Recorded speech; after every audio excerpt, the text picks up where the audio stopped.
गुरु प्यारी साध संगत जी, राधा स्वामी जी। प्यारी साध संगत जी, आप सभी के भीतर बैठे कुल मालिक को प्रणाम, आप सभी को प्रणाम। संगत जी, आज के इस खास रूहानियत भरे सत्संग में जो विषय लिया गया है, यह भी रूहानियत का बड़ा ही गहरा विषय है। आज का यह जो विषय है, यह बहुत से सत्संगियों का सवाल बना रहता है।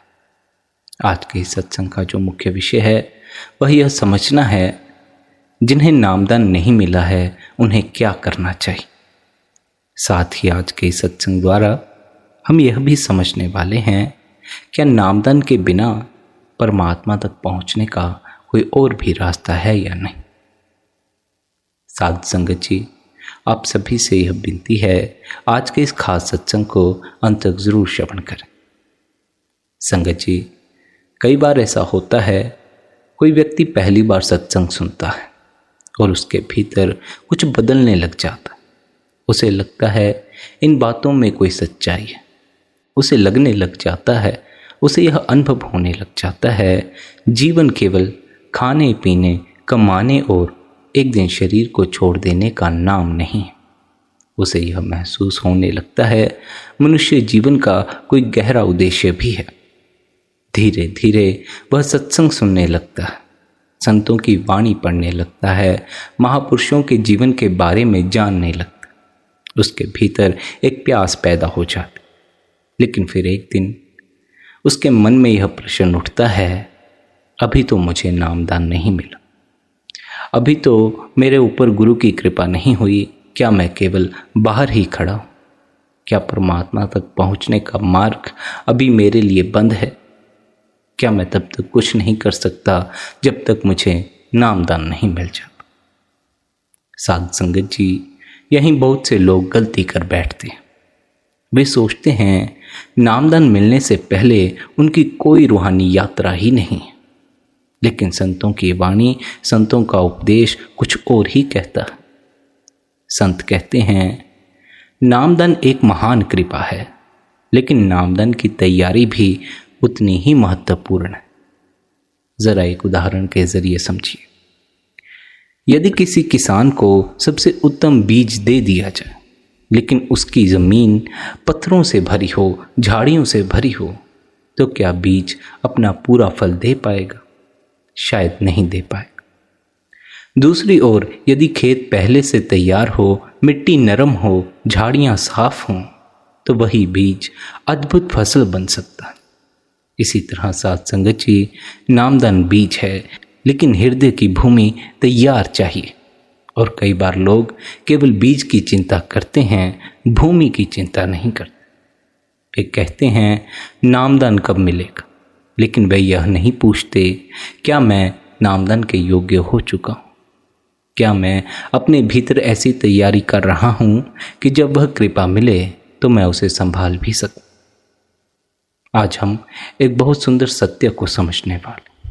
जो व्यक्ति सच्चे मन से परमात्मा को खोजना शुरू कर देता, उसकी यात्रा उसी दिन शुरू हो जाती। नामदान बाद में हो सकता, लेकिन यात्रा पहले ही शुरू हो जाती। क्योंकि यात्रा का पहला कदम नामदान नहीं है, यात्रा का पहला कदम तड़प है, प्यास है। यदि प्यास ही नहीं है तो पानी का कोई महत्व नहीं। यदि खोज ही नहीं है तो मार्ग का कोई महत्व नहीं। यदि भीतर पुकार ही नहीं है तो गुरु की पहचान भी कैसे होगी?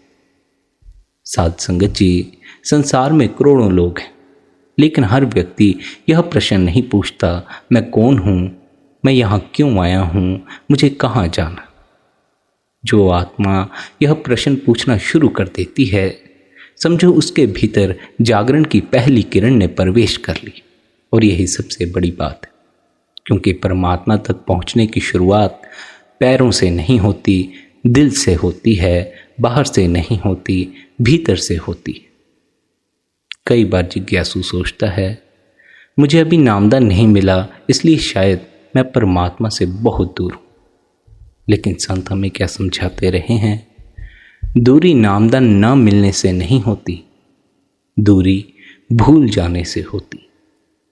यदि कोई व्यक्ति अभी नामदान प्राप्त नहीं कर पाया लेकिन उसके भीतर सच्ची तलाश है, वह सत्संग सुनता है, वह अपने जीवन को सुधारने का प्रयास करता है, वह परमात्मा को याद करता है, तो वह उस व्यक्ति से कहीं अधिक निकट हो सकता है जिसे नामदान मिल चुका हो, लेकिन जिसने कभी उसके महत्व को समझा ही ना।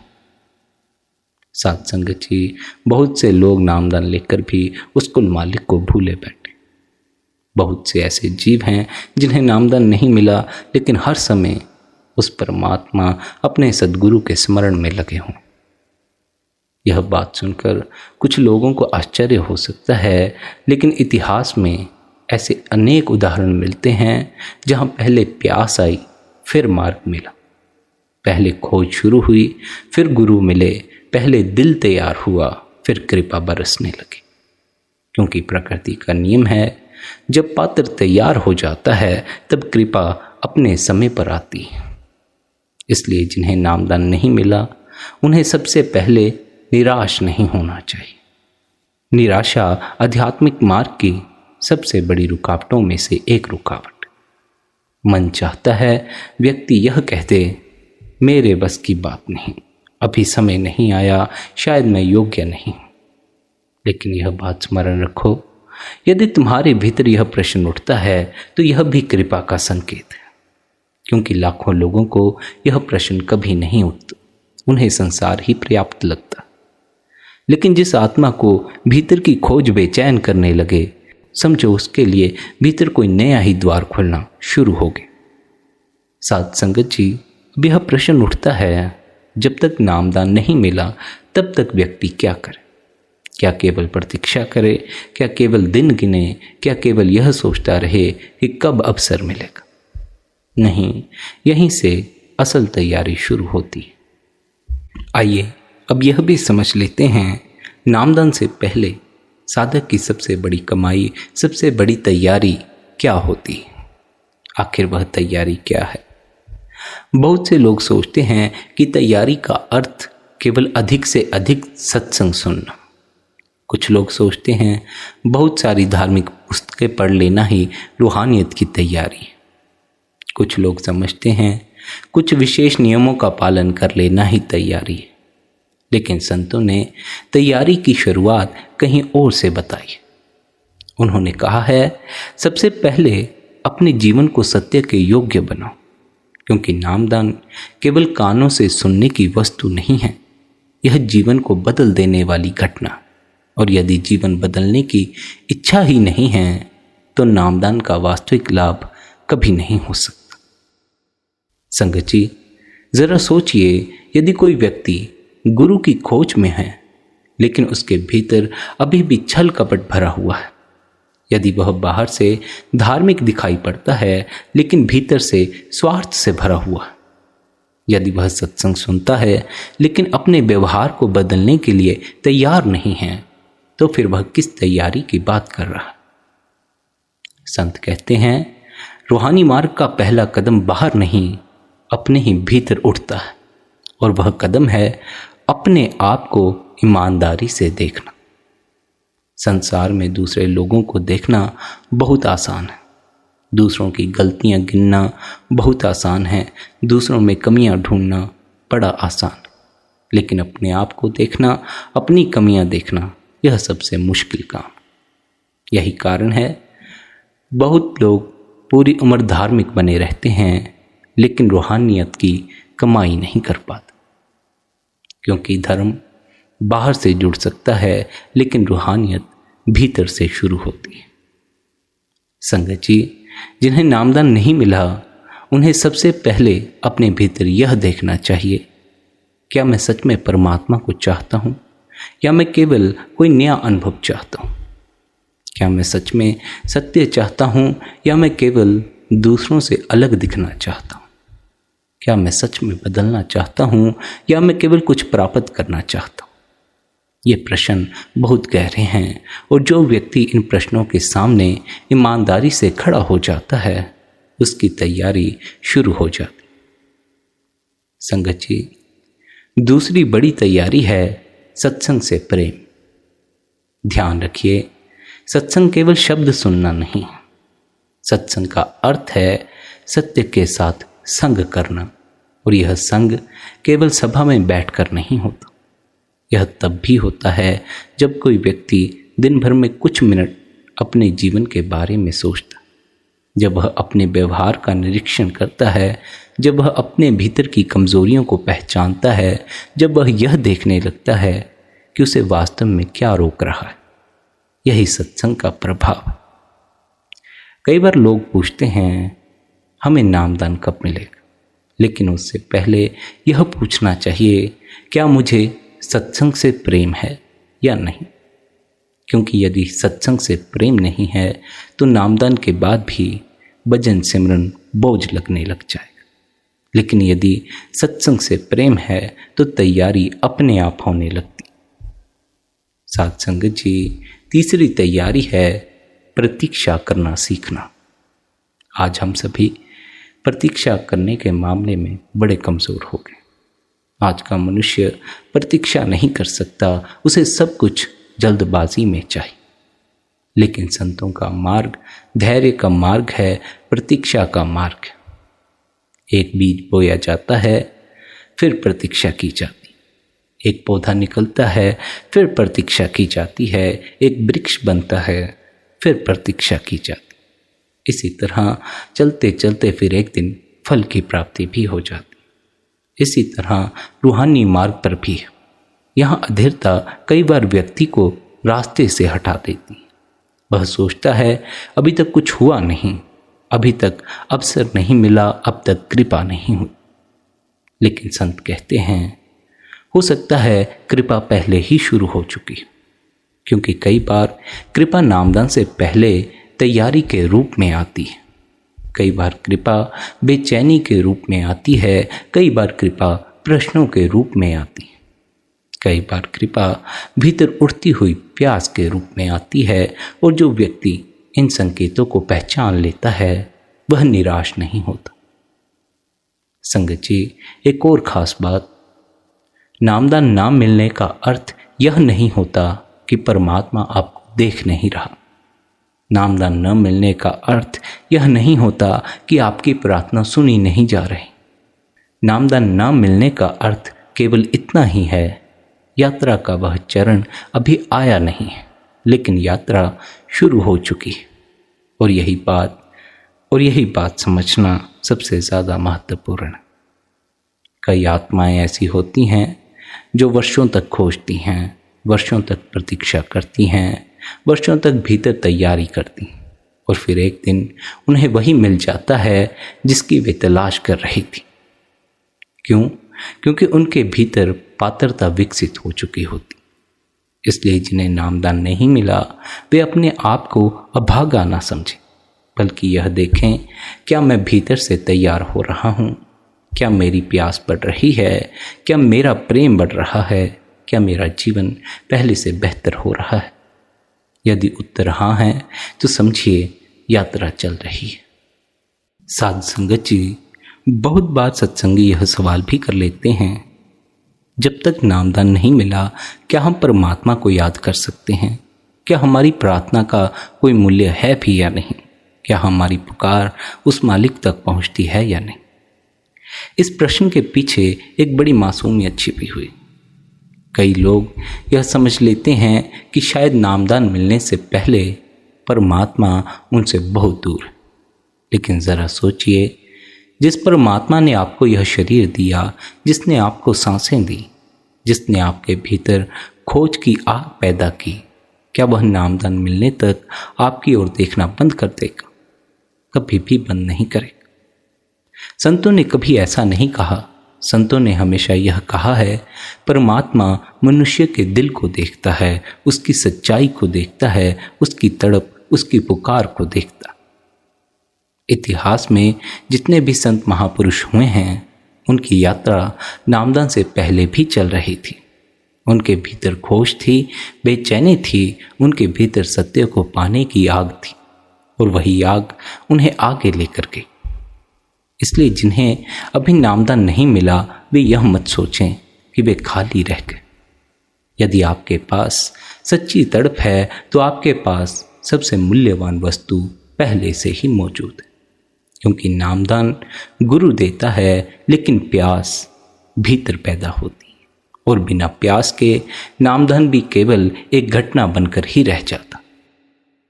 संगत जी, एक बात पर ध्यान दीजिए, जब कोई बच्चा अपनी माँ को पुकारता है तो क्या माँ पहले यह पूछती है कि उसने सही शब्द बोले या नहीं? क्या माँ पहले यह देखती है कि उसका उच्चारण सही था या नहीं? नहीं, माँ यह सब नहीं देखती। वह तो बच्चे के बुलाने के भाव को समझती है, उसकी पुकार को समझती। ठीक वैसे ही परमात्मा भी शब्दों से पहले भाव को देखता। यही कारण है संत कहते हैं, जिसके भीतर सच्ची विनती है उसकी आवाज़, उसकी प्रार्थना व्यर्थ नहीं जाती। यहाँ एक और भी बहुत सुंदर बात समझनी बड़ी ज़रूरी है। नामदान से पहले व्यक्ति को किसी विशेष विधि की चिंता नहीं करनी चाहिए। उसे यह चिंता नहीं करनी चाहिए मैं किन शब्दों का जाप करूं, मैं कौन सी मुद्रा में बैठूं, कौन सी विशेष प्रक्रिया का उपयोग करूं। उसे सबसे पहले अपने दिल को तैयार करना चाहिए, क्योंकि गुरु तक पहुंचने का मार्ग पैरों से नहीं हृदय से खुलता है। और हृदय कब खुलता है? जब उसमें विनम्रता आती है, जब उसमें सच्चाई आती है, जब उसमें स्वीकार करने की क्षमता आती है। संगत जी, कई बार कोई व्यक्ति नामदान न मिलने के कारण दुखी हो जाता। वह सोचता है शायद मुझ में कमियां हैं, मैं योग्य नहीं हूँ, शायद मुझे उस मालिक ने स्वीकार नहीं किया। लेकिन यह विचार भी कई बार मन की चाल हो सकता है, क्योंकि मन चाहता है व्यक्ति निराश हो जाए, और निराश व्यक्ति आगे नहीं बढ़ सकता। संतों का मार्ग निराशा का नहीं, आशा का मार्ग है, धैर्य का मार्ग है, प्रेम का मार्ग। यदि किसी आत्मा के भीतर सच्ची खोज है, सच्ची प्यास है, तो उसे एक काम अवश्य करना चाहिए। उसे प्रतिदिन कुछ समय अपने भीतर झांकना चाहिए, अपने आप से पूछना चाहिए, मैं वास्तव में क्या चाहता हूँ? क्या मेरी खोज सच्ची है?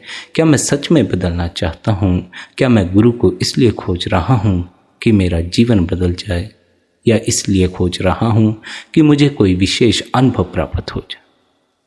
ये प्रश्न साधारण नहीं है, ये प्रश्न आत्मा को तैयार करते हैं। कई बार गुरु तक पहुंचने से पहले व्यक्ति को अपने ही मन से मिलना पड़ता है। उसे अपनी कमजोरियों को देखना पड़ता है, अपने अहंकार को पहचानना पड़ता, और यही प्रक्रिया उसे भीतर से नरम बनाती है।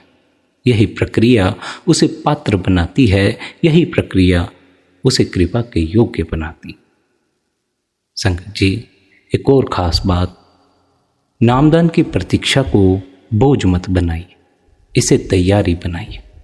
क्योंकि जो व्यक्ति केवल प्रतीक्षा करता रहता है वह थक जाता है, लेकिन जो व्यक्ति तैयारी करता है वह आगे से आगे विकसित होता रहता है। और जब अवसर आता है तब वह उसे पहचान भी लेता है और उसकी संभाल भी कर पाता। याद रखिए, हर दिन जो सच्चाई में बिताया गया, हर दिन जो विनम्रता में बिताया गया, हर दिन जो सत्य की खोज में बिताया गया, वह व्यर्थ नहीं जाता। भले ही अभी नामदान ना मिला हो, लेकिन फिर भी मालिक की खोज में, मालिक की तड़प में बिताया गया एक एक पल आपके लेखे में लिखा जाता है। एक भी पल व्यर्थ नहीं जाता। संगत जी, अब एक और महत्वपूर्ण विषय के बारे में समझ लेते। बहुत से लोग कहते हैं हम गुरु की खोज कर रहे हैं, लेकिन संगत जी, गुरु की खोज और गुरु की प्रतीक्षा में बहुत बड़ा अंतर होता है, और यही अंतर कई बार पूरी रूहानी यात्रा की दिशा बदल देता है। जरा इसे ध्यान से समझिए।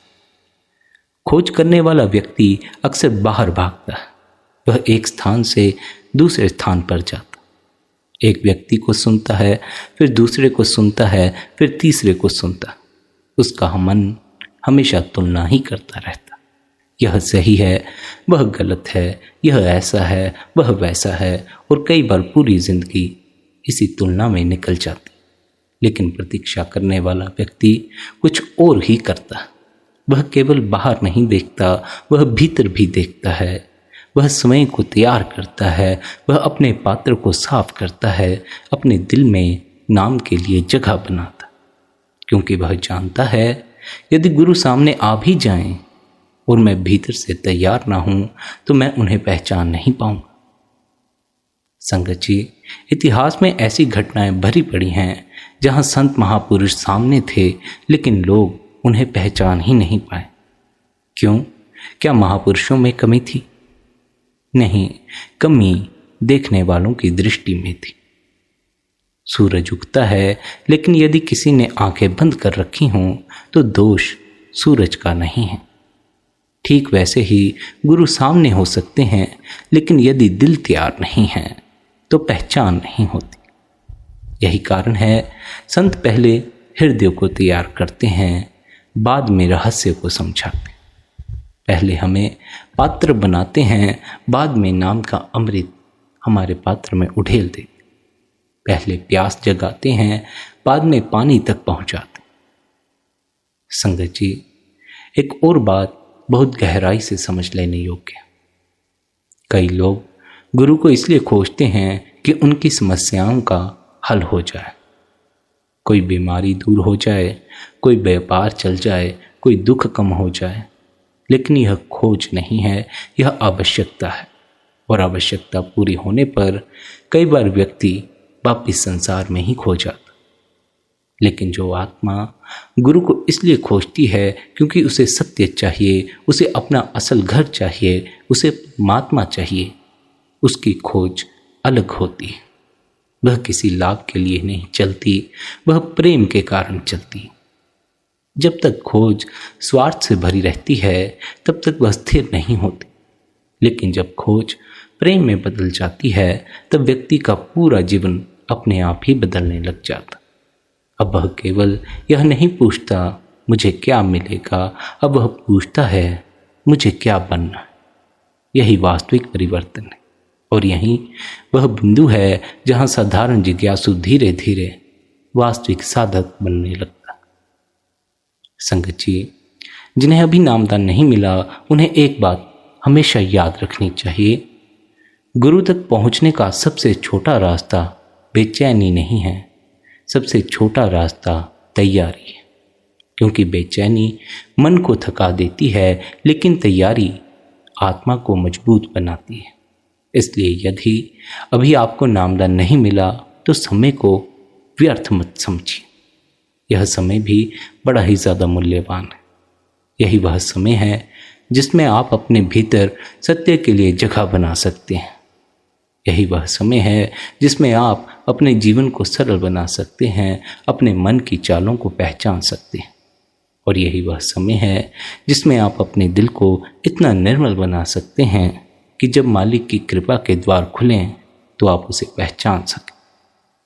बहुत बार बहुत से लोग यह पूछते हैं, हमें यह कैसे पता चलेगा कि हमारी तलाश सच्ची है? इसका उत्तर भी बड़ा सरल सा। यदि आपकी तलाश सच्ची है तो वह आपको विनम्र बनाएगी। यदि आपकी तलाश सच्ची है तो वह आपके भीतर प्रेम को जन्म देगी। यदि आपकी तलाश सच्ची है तो वह आपको अपने दोष दिखाएगी, ना कि दूसरों के दोष दिखाएगी। और यदि यह सब हो रहा है तो समझिए कि भीतर की तैयारी चल रही है। संगत जी, अब एक और बहुत सुंदर प्रश्न सामने आता है, क्या हर वह व्यक्ति जिसे नामदान नहीं मिला एक दिन नामदान प्राप्त कर सकता है? क्या केवल इच्छा काफ़ी है या कुछ ऐसी बातें भी है जो आत्मा को उस कृपा के और निकट ले जाती? संगत जी, संत समझाते हैं केवल इच्छा पर्याप्त नहीं है, लेकिन बिना इच्छा के कुछ भी संभव नहीं। इच्छा बीज है, पात्रता उसकी भूमि है और कृपा उसका फल। इन तीनों का मेल आवश्यक। कई बार कोई व्यक्ति कहता है मुझे नामदान चाहिए, लेकिन यदि उससे पूछा जाए क्यों चाहिए तो वह स्वयं स्पष्ट उत्तर नहीं दे पाता। किसी को जिज्ञासा है, किसी को अनुभव चाहिए, किसी को नई बात जाननी है। लेकिन संत जिस प्यास की बात करते हैं वह इससे अलग है। वह प्यास आत्मा की होती है। वह कहती है, मुझे सत्य चाहिए, चाहे मुझे बदलना पड़े। मुझे परमात्मा चाहिए, चाहे मुझे अपने अहंकार को छोड़ना पड़े। मुझे घर लौटना है, चाहे रास्ता लंबा ही क्यों ना हो। संगत जी, जब यह भावना पैदा होती है तब आत्मा के भीतर पात्रता का निर्माण शुरू हो जाता। अब यहाँ एक गहरी बात समझने योग्य। संत कभी यह नहीं कहते कि पहले पूर्ण बनो फिर गुरु के पास आना। यदि ऐसा होता तो कोई भी योग्य नहीं होता। संत यह भी नहीं कहते कि पहले अपनी कमजोरियों को समाप्त करो फिर नामदान मिलेगा। वे केवल इतना ही कहते हैं, अपने दोषों को पहचानो, उनसे प्रेम मत करो, उन्हें सही मत ठहराओ और उन्हें बदलने की इच्छा रखो। यही पात्रता की शुरुआत है। एक व्यक्ति जो अपनी गलती को गलती मानता है वह आगे बढ़ सकता है, लेकिन जो अपनी गलती को सही साबित करने में लगा हुआ है वह वहीं रुक जाता। यही बात रूहानी जीवन में भी लागू होती। साधक पूर्ण नहीं होता लेकिन ईमानदार होना चाहिए। साधक महान नहीं होता लेकिन सच्चा होना चाहिए। साधक सब कुछ नहीं जानता लेकिन सीखने के लिए तैयार होना चाहिए। यही गुण आत्मा को धीरे धीरे कृपा के योग्य बनाते हैं। संगत जी, एक और बात, बहुत से लोग सोचते हैं पात्रता का अर्थ केवल बाहरी नियमों का पालन करना, लेकिन संत भीतर की बात करते हैं, क्योंकि बाहर का नियम भीतर की भावनाओं के बिना अधूरा होता। कोई व्यक्ति बहुत धार्मिक दिखाई दे सकता है लेकिन भीतर घमंड से भरा हुआ हो सकता। कोई व्यक्ति बहुत साधारण दिखाई दे सकता है लेकिन भीतर प्रेम से भरा हुआ हो सकता। और संतों की दृष्टि बाहरी रूप से अधिक भीतर की स्थिति को देखती। यही कारण है कई बार जिन लोगों को संसार साधारण समझता है वही आत्माएं गुरु की कृपा के निकट पहुंच जाती, क्योंकि उनके भीतर दिखावा नहीं होता, उनके भीतर वास्तविक खोज होती है। और परमात्मा को दिखावा नहीं चाहिए, परमात्मा को तो सच्ची तड़प चाहिए, सच्चा हृदय चाहिए। संगत जी, जिन्हें नामदान नहीं मिला वे एक बात अपने जीवन में अवश्य उतारें, अपनी प्यास को जीवित रखें। संसार की सबसे बड़ी त्रासदी यह नहीं कि किसी को नामदान नहीं मिला, सबसे बड़ी त्रासदी यह है कि किसी की प्यास ही मर जाए। जिस दिन खोज समाप्त हो गई, जिस दिन तड़प समाप्त हो गई, जिस दिन सत्य की चाह समाप्त हो गई, उसी दिन यात्रा रुक जाती। लेकिन जब तक भीतर खोज जीवित है तब तक आशा भी जीवित। संगत जी, सत्संग, सच्ची पुकार, विनम्रता और सत्य की खोज, ये सब तैयारी का हिस्सा। लेकिन अब हमें एक और महत्वपूर्ण बात समझ लेनी चाहिए, क्योंकि अनेक जिज्ञासु वर्षों तक सत्संग सुनते हैं, वर्षों तक रुचि भी बनाए रखते हैं, फिर भी भीतर कोई विशेष प्रगति महसूस नहीं करते। ऐसा क्यों होता है? इसका एक बड़ा कारण यह है रूहानी रुचि का धीरे धीरे आदत में बदल जाना। शुरुआत में व्यक्ति सत्संग सुनता है तो उसका दिल प्रभावित होता है, हर बात नई लगती है, हर वचन भीतर उतरने लगता, हर उदाहरण उसे अपने जीवन से जुड़ा हुआ महसूस होने लगता। लेकिन धीरे धीरे मन उसी बात को सामान्य बना देता। अब सत्संग सुनना एक आदत बन जाता है, वाणी सुनना एक आदत बन जाती है, प्रेरणा की जगह परिचय ले लेता है और यहीं से रूहानियत में रुकावट शुरू हो जाती। संगत जी, मनुष्य की एक विचित्र प्रवृत्ति है, जो चीज़ उसे बार बार मिलती है उसकी कीमत उसके लिए कम होने लगती। ठीक यही बात रूहानी जीवन में भी होती है। कई बार व्यक्ति सत्संग के इतने निकट होता है कि उसे उसकी महानता का एहसास ही नहीं रहता। वह सुनता तो है लेकिन भीतर ग्रहण नहीं करता, वह जानता तो है लेकिन जीता नहीं। यही सबसे बड़ी रुकावट। दूसरी बड़ी गलती है सिर्फ जानकारी इकट्ठा करना। आज के समय में आध्यात्मिक जानकारी प्राप्त करना बड़ा ही आसान हो गया। कई वीडियोस मिल जाती हैं, पुस्तकें मिल जाती हैं, प्रवचन मिल जाते हैं और धीरे धीरे व्यक्ति को लगने लगता है कि वह बहुत कुछ जानता है। संत समझाते हैं, ज्ञान और परिवर्तन एक चीज नहीं है। सत्य को जानना और सत्य को जीना दो अलग बातें हैं। कई लोग नदी के बारे में बहुत कुछ जानते हैं, लेकिन पानी में उतरे बिना तैरना नहीं सीख सकते। ठीक वैसे ही रूहानी जीवन में केवल जानकारी पर्याप्त नहीं है, जीवन में परिवर्तन भी आवश्यक है। संगत जी, तीसरी और बहुत सूक्ष्म गलती है अपने भीतर उठती प्यास को टालते रहना। कई बार दिल कहता है, थोड़ा समय निकालो, कुछ देर अकेले बैठो, अपने जीवन के बारे में सोचो, अपने भीतर झांको, ध्यान करो। लेकिन मन तुरंत कहने लगता है, अभी नहीं, कल करेंगे, अभी समय कहाँ है, अभी और भी दूसरे कई काम। संत इसलिए वर्तमान क्षण को इतना महत्व देते हैं क्योंकि रूहानी जीवन हमेशा अभी से शुरू होता है, कल से शुरू नहीं होता, अगले महीने से शुरू नहीं होता, किसी विशेष अवसर पर शुरू नहीं होता। यही क्षण पहला कदम है, यही क्षण तैयारी का समय। एक और खास बात, बहुत से जिज्ञासु यह भी सोचते हैं, जब मुझे नामदान मिलेगा तब मैं बदलूंगा, जब नामदान मिलेगा तब मैं अधिक गंभीर हो जाऊंगा, जब नामदान मिलेगा तो मैं जीवन को नई दिशा दूंगा। लेकिन संत क्या समझाते हैं, यदि दिशा अभी नहीं बदल सकती तो बाद में भी नहीं बदल सकती, क्योंकि परिवर्तन किसी विशेष दिन का परिणाम नहीं होता, वह धीरे धीरे बनने वाली आदतों का परिणाम होता। यही कारण है जो व्यक्ति नामदान से पहले अपने जीवन में सच्चाई, विनम्रता और आत्मनिरीक्षण को स्थान देता है, वह आगे चलकर रूहानी जीवन को अधिक गहराई से जी पाता। संगत जी, अब एक और खास सवाल को ले चलते हैं। यह भी बहुत से सत्संगियों के भीतर उठता है, क्या गुरु मुझे जानते हैं? क्या मेरी पुकार उन तक पहुंचती है? क्योंकि अभी उन्होंने मुझे नामदान नहीं दी। संगत जी, यह प्रश्न बहुत ही सुंदर है, क्योंकि यह प्रश्न जानकारी से नहीं निकलता, यह प्रश्न दिल से निकलता, और जहां दिल बोलता है वहां रूहानियत शुरू हो जाती। जरा सोचिए, जब एक छोटा बच्चा भीड़ में अपनी माँ को ढूंढता है तो उसे सबसे बड़ा भरोसा किस बात का होता है?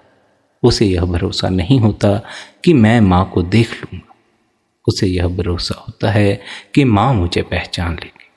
यही भरोसा उसे सुरक्षित रखता है। ठीक यही स्थिति एक सच्चे जिज्ञासु की होती है। वह सोचता है, मैं अभी बहुत छोटा हूँ, मैं अभी योग्य नहीं हूँ, मुझे तो अभी नामदान भी नहीं मिला, मैं अभी बहुत पीछे हूँ। लेकिन संगत जी, गुरु की दृष्टि हमारी गणनाओं जैसी नहीं होती।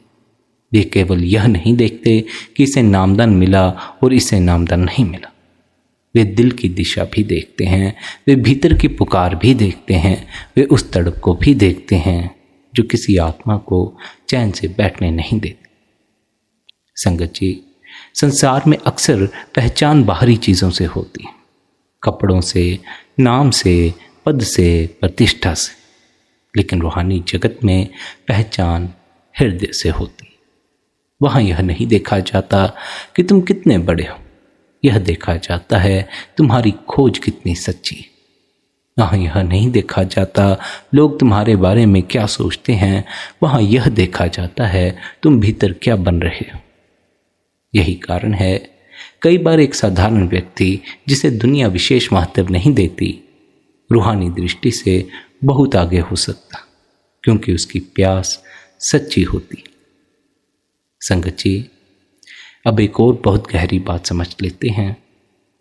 कई बार साधक सोचता है मैं गुरु को खोज रहा हूं, लेकिन संत महात्मा हमें क्या समझाते हैं, यदि तुम्हारे भीतर सच्ची खोज पैदा हुई है तो समझो कृपा पहले ही काम करना शुरू कर चुकी, क्योंकि हर व्यक्ति के भीतर यह खोज पैदा नहीं होती। हर व्यक्ति के भीतर यह प्रश्न नहीं उठता, मुझे सत्य चाहिए, मुझे परमात्मा चाहिए, मुझे अपने जीवन का वास्तविक उद्देश्य जानना। जब यह प्रश्न उठते हैं तब समझना चाहिए कि भीतर कोई नया द्वार खुल रहा है, और जहां द्वार खुलता है वहां प्रकाश भी पहुंचता। यही कारण है संत निराशा से बचने को कहते हैं।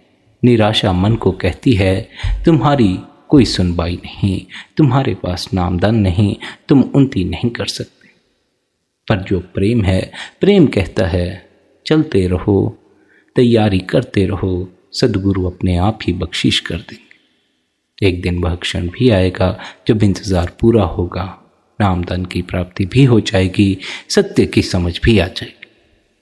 संगत जी, कई बार हम सोचते हैं कि गुरु तक पहुंचने का मार्ग बहुत लंबा है, लेकिन संत हमें क्या समझाते हैं, मार्ग उतना लंबा नहीं है जितना मन उसे बना देता। क्योंकि सबसे बड़ी दूरी मीलों की नहीं होती, सबसे बड़ी दूरी भूल की होती। और जैसे जैसे आत्मा जागती है, यह दूरी कम होने लगती है। संगत जी, जिन्हें नामदान नहीं मिला उन्हें यह बात कभी नहीं भूलनी चाहिए। नामदान की प्रतीक्षा करते करते अपनी प्यास नहीं खो देनी चाहिए, क्योंकि नामदान मिलने के बाद भी वही प्यास आपकी सबसे बड़ी पूंजी बनेगी। यदि प्यास जीवित है तो यात्रा जीवित है, यदि खोज जीवित है तो आशा जीवित है, यदि प्रेम जीवित है तो कृपा का द्वार भी दूर नहीं। आमतौर पर बहुत से सत्संगी पूछते हैं, मुझे नामदान कब मिलेगा, मेरी बारी कब आएगी। पर साध संगत जी, आज हम प्रश्न को थोड़ा उल्टा करके देखते हैं। प्रश्न यह नहीं कि नामदान कब मिलेगा, प्रश्न यह है, यदि आज ही नामदान मिल जाए तो क्या मैं उसके लिए तैयार हूं। यह प्रश्न सुनने में सरल लगता है, लेकिन बहुत गहरा है, क्योंकि अक्सर मनुष्य उस चीज को पाने की जल्दी में रहता है जिसके लिए वह अभी तैयार नहीं होता। जरा सोचिए, यदि किसी छोटे बच्चे को विश्वविद्यालय की सबसे कठिन पुस्तक दे दी जाए तो क्या वह उसका लाभ उठा पाएगा। पुस्तक में कमी नहीं होगी, ज्ञान में कमी नहीं होगी, लेकिन ग्रहण करने की क्षमता अभी बच्चे में विकसित नहीं हुई। ठीक यही बात रूहानी मार्ग पर भी लागू होती। नामदान केवल कोई धार्मिक संस्कार नहीं है, यह जीवन की दिशा बदलने का निमंत्रण है। और यहीं बहुत लोग रुक जाते, क्योंकि वे नामदान तो चाहते हैं लेकिन परिवर्तन नहीं चाहते। वे मंजिल तो चाहते हैं लेकिन यात्रा नहीं चाहते। वे फल तो चाहते हैं लेकिन वृक्ष को सींचना नहीं चाहते। आज यदि किसी जिज्ञासु से पूछा जाए, नामदान मिलने के बाद क्या तुम बदलोगे, तो शायद बहुत से लोग स्पष्ट उत्तर नहीं दे पाएंगे। क्यों? क्योंकि उन्होंने नामदान के बारे में सोचा, लेकिन नामदान के बाद के जीवन के बारे में कुछ भी नहीं सोचा। उन्होंने कृपा के बारे में सोचा है, लेकिन जिम्मेदारी के बारे में कुछ नहीं सोचा। उन्होंने प्राप्ति के बारे में सोचा है, लेकिन पात्रता के बारे में कुछ भी नहीं सोचा। और यही वह बिंदु है जहां संतों की शिक्षा बहुत गहरी हो जाती। साध संगत जी, संत केवल नामदान देने नहीं आते, वे आत्मा को बदलने आते हैं। वे केवल कोई विधि देने नहीं आते, वे जीवन का केंद्र बदलने आते। इसलिए जिन्हें अभी नामदान नहीं मिला, उन्हें यह समय शिकायत में नहीं बिताना चाहिए। उन्हें अपना यह समय भीतर की तैयारी में बिताना चाहिए। अपने आप से पूछना चाहिए, यदि आज मुझे अवसर मिल जाए तो क्या मैं नियमित निभा पाऊंगा? क्या मैं अपनी प्राथमिकताएं बदल पाऊंगा? क्या मैं सचमुच रूहानियत के इस मार्ग पर अपने जीवन को केंद्रित कर पाऊंगा, या फिर मैं केवल एक भावनात्मक उत्साह में यह सब करना चाहता हूं? यह प्रश्न सभी को ईमानदारी से अपने साथ पूछना चाहिए। यदि आप सच में रूहानियत के मार्ग पर चल रहे हो, यदि आपके भीतर सच में मालिक के प्रति प्यास है, तो अवश्य ही आपको इस मार्ग पर उन्नति प्राप्त होगी। पर अगर भीतर प्यास दुनिया की है और यह सोचते हो नामदान मिल जाने से मालिक की कृपा होगी, दुनिया की चीज़ें मिल जाएंगी, तो इस मार्ग पर उन्नति कर पाना बड़ा ही कठिन है। फिर तो रुकावटें ही रुकावटें हैं और मन ऐसी ही रुकावटों को निरंतर जन्म देता रहता। मन बार बार कोशिश करता है कि साधक का ध्यान संसार में ही रहे, भीतर की ओर ना जाए। भीतर हमारा असल अस्तित्व है, भीतर हमारा सच्चा घर है। यदि हम अपने ध्यान को भीतर की ओर मोड़ना शुरू कर देते हैं तो धीरे धीरे हमारे बाहरी दुख भी दूर होने लगेंगे और जो कर्मों का लेखा है वह भी नष्ट होने लगेगा और हमें अपने ही अंतस में धुन और प्रकाश का अनुभव भी होने लगेगा। जब तक नामदान नहीं मिलता तब तक अपनी तैयारी पूरी रखो। क्या पता बिना नामदान के ही मालिक की कृपा बरस जाए और आपको सत्य की प्राप्ति हो जाए, अपने स्वयं का दर्शन हो जाए, भीतर बैठे परमात्मा का दर्शन हो जाए। संगत जी, सत्संग के अंत में आपसे यही विनती है, अपनी प्यास को बनाए रखें, निराशा को भीतर जन्म न लेने दें। निरंतर मालिक से प्रार्थना करें कि आपको भी अपने ही भीतर परमात्मा का दर्शन हो जाए। इसी विनती, इसी प्रार्थना के साथ आज के इस सत्संग को यहीं पर विश्राम देते हैं। आशा है आज के इस सत्संग द्वारा आपको बहुत से सवालों के जवाब मिले होंगे। यदि आज का यह सत्संग आपको अच्छा लगा तो आप इसे अपने मित्रों और संबंधियों के साथ शेयर भी कर सकते हैं। निरंतर सत्संग सुनने के लिए चैनल को सब्सक्राइब कर लें, नोटिफिकेशन बेल को ऑल पर सिलेक्ट कर लें। इसी के साथ आप सबके भीतर बैठे परमात्मा को प्रणाम, आप सभी को प्रणाम। राधा स्वामी।